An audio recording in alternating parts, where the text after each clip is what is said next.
What is a lie you have told that has gotten so ridiculously out of hand that you've had to keep building on it and is now a part of your life? When I was younger, I was walking home at night and the street lights were off. I got scared and started running, knocked myself clean out on a lamppost. Someone walking their dog found me and called the ambulance. I was embarrassed when I woke up that I told the nurse I was mugged. I was 12. My parents turned up at the same time as the police. I gave a description that sounded a lot like Gonzo from the Muppets, and police were searching the area with sniffer dogs. Thank Christ nobody was arrested, and I still haven't told my parents. When I was 10, I learned I could make myself throw up, so I used this to get out of school for like 2 weeks. My parents couldn't figure what was wrong with me, because I didn't have a fever or anything. My aunt had the idea that I was allergic to red food dye, because her grandson, my second cousin, was. I just kinda rolled with it, and so for years my house never had red Gatorade, it's strawberry Pop-Tarts, etc. I eventually told my parents I was faking it when I turned 20. They were not amused. Told my employer that I was Jewish. Not Jewish. Had to research all the holidays, pick a temple to be a member of, etc. Had to get a new job.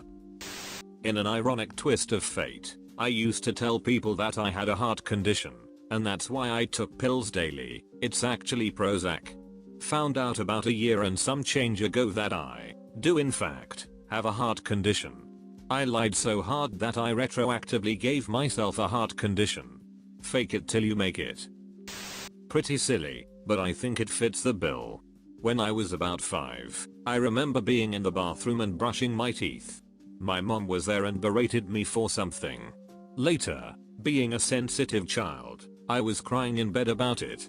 My parents came in all concerned, and my mom asked, "Was it because I yelled at you earlier?" Embarrassed at being caught out so easily, I said, "No. I'm sad because I can't swim." Soon after, I was taken to swimming lessons. I hated swimming. I dislocated my knee dancing like a maniac whilst drunk in January. Ended up on crutches for 3 weeks.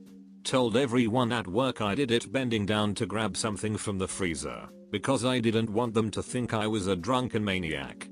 People at work are still shocked that I dislocated it so easily, and keep saying how unlucky I am and bringing the sympathy. Now I just feel like a fraud. A girl I lived with 2 years ago thought I was stealing her yogurt out of the fridge. I told her it couldn't have been me since I'm allergic to dairy, and now I still can't eat dairy in front of her or anyone from that friend group. She made me a dairy-free cake for my birthday. The guilt is eating me alive. Edit. Yeah, I ate the ducking yogurt, and it was delicious. Also, I'm not a guy. Met my wife on one of those telephone chat dating things in the 90s. Basically, before OkCupid, you would sign up for a voicemail and describe yourself. We connected and went out, but were both embarrassed for using it. Fast forward 18 years, we continue to tell everyone we met in the music section at Borders. While me and my significant other were still dating, maybe 2 weeks or so in, she winked at me when I walked into the pub she worked in.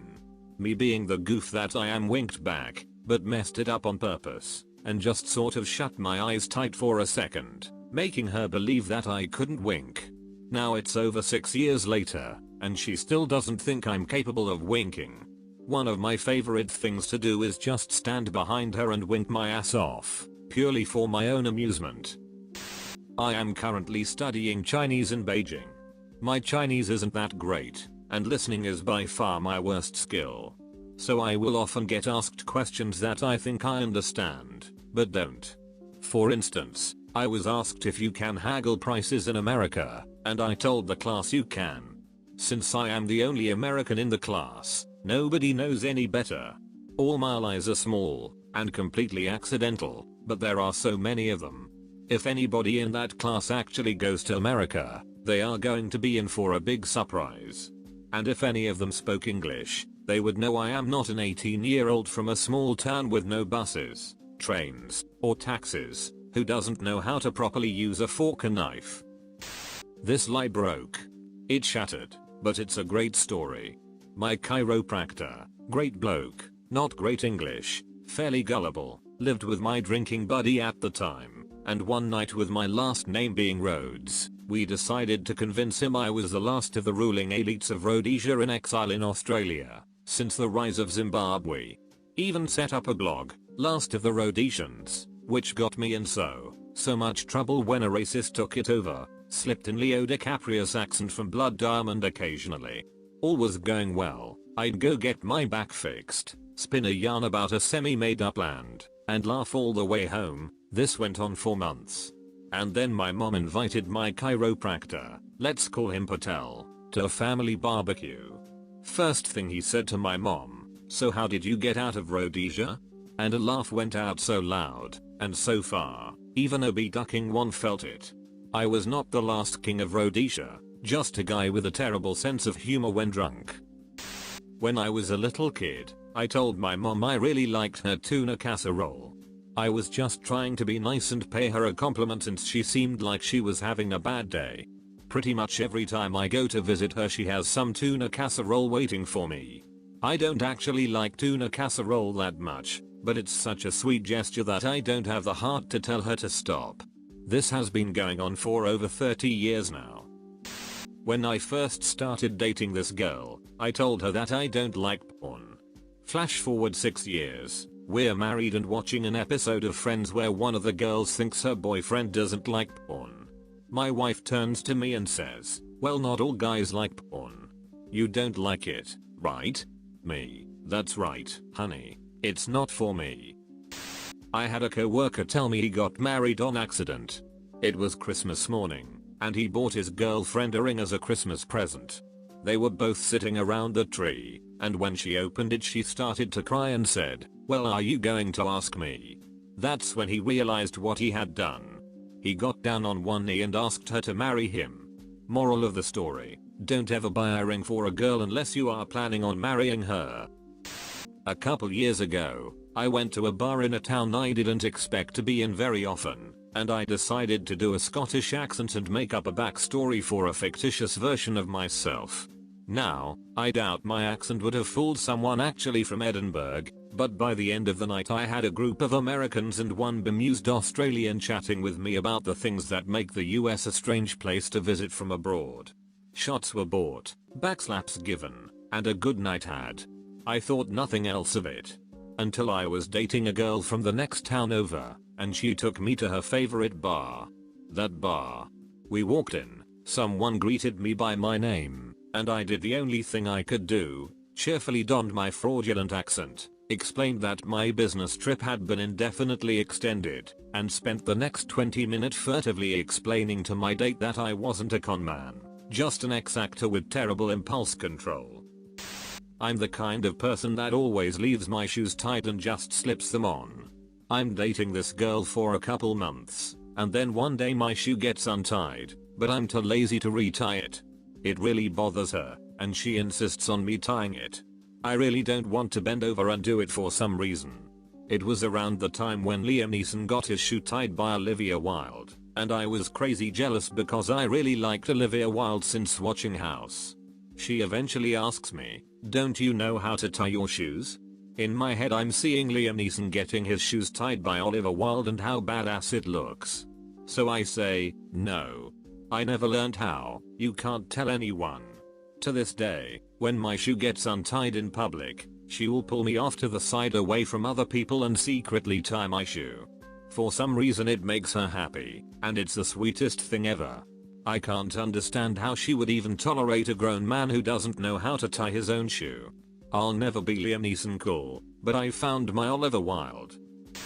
My brother had a girlfriend with a younger sister my age, and they all came to watch me play baseball once. I was pretty smitten with the younger sister, and so after the game I started bragging about how I played guitar. My brother laughed in my face and said I had got a guitar, but it had been collecting dust for months, and I'd never have the patience to learn an instrument anyway. I was so embarrassed by being called out and outed, I went home, told my mom I wanted to take lessons again, and here I am 20 years later still playing guitar every day. I once told people I had been bitten by a venomous snake to get out of work for a few days. I had already called in sick a ton of times, and just could not face them if I did it again.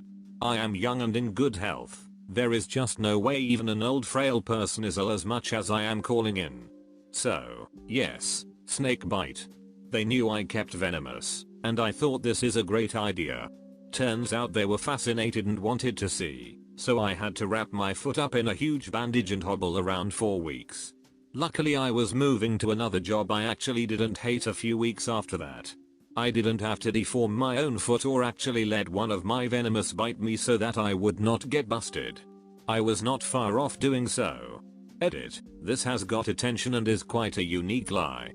I'm waiting for one of my old colleagues to pop up here saying, knew it. I am a professor, and many times I will tell personal stories in an effort to demonstrate tough concepts. About half of these stories I made up at some point. I don't remember which ones are real and which ones are lies. So I just go with them and don't worry about it. When I was 13, I was playing World of Warcraft and someone asked me my age.